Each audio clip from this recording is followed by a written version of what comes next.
Thank you, James. Good morning, ladies and gentlemen. Thank you for coming this early. Well, here we go.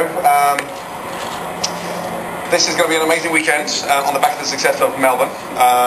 Anticipating just scheduled for 50,000 serious foodies over the next 3 days. It's a pleasure to be back. Sydney's always a highlight for me on my calendar. Having just spent the last week relaxing and having the most amazing time on Hamilton Island at this superb resort, Qualia. I can't think of a better way to recharge the batteries and hope for another exciting weekend on the back of the success of Melbourne. No, I do mean that. When James mentioned, when you think of the number of exhibitors, just in excess of 360, 28 to 30% increase on this time a year ago, we're in the middle of a global credit crunch, crisis, an economic downturn.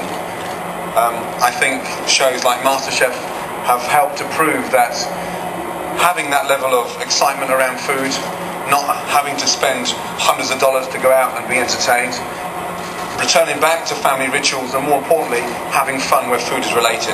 I can't think of a bigger, I suppose, insight and showcase as the Sydney Food and Wine exhibition to sort of really help promote and show that off.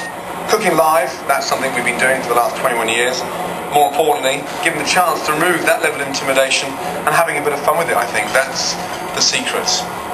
More importantly, taking raw ingredients, local ingredients, exciting ingredients, and turn them into something magical over 35-40 minutes is something we do every day. And like Toby, Matt, George, Gary, these guys are phenomenal chefs, so to see them cooking live and having the chance to get up close and personal with them, I can't think of a better way of spending an amazing weekend. Like I said, this is a big highlight on our social calendar for the year. I have to say a big special thank you to the sponsors. Without their insights, their passion, again, their will to make this whole event work and grow bigger and better, could be done without them. So on a personal front, I suppose not just from the food spectrum but the equipment. We've been working in the LG Theatre now for the last 2 months.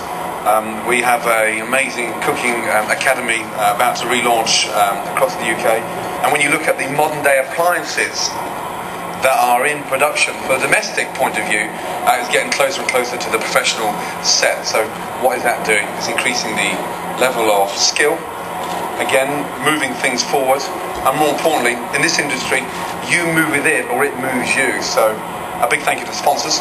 The food and wine aspect, I can't think of many countries across the world that have that fortunate combination, the synergy between great ingredients and great wine. Every time we go out, last night at North Italian Bondi Cafe, iceberg for lunch, and then a fantastic dinner. And I mean, really fantastic dinner. One of the highlights this year at Key when we arrived. Phenomenal. Again, to be matched with local wine, local food is a win-win situation. So I'm very happy to be back. I'm looking forward to my grueling 12 sessions. I know it's going to be a manic weekend, but I thrive under pressure, and a big thank you to the sponsors, and thank you all so much for coming. Best wishes. Thank you. Have you published your translation to Melbourne?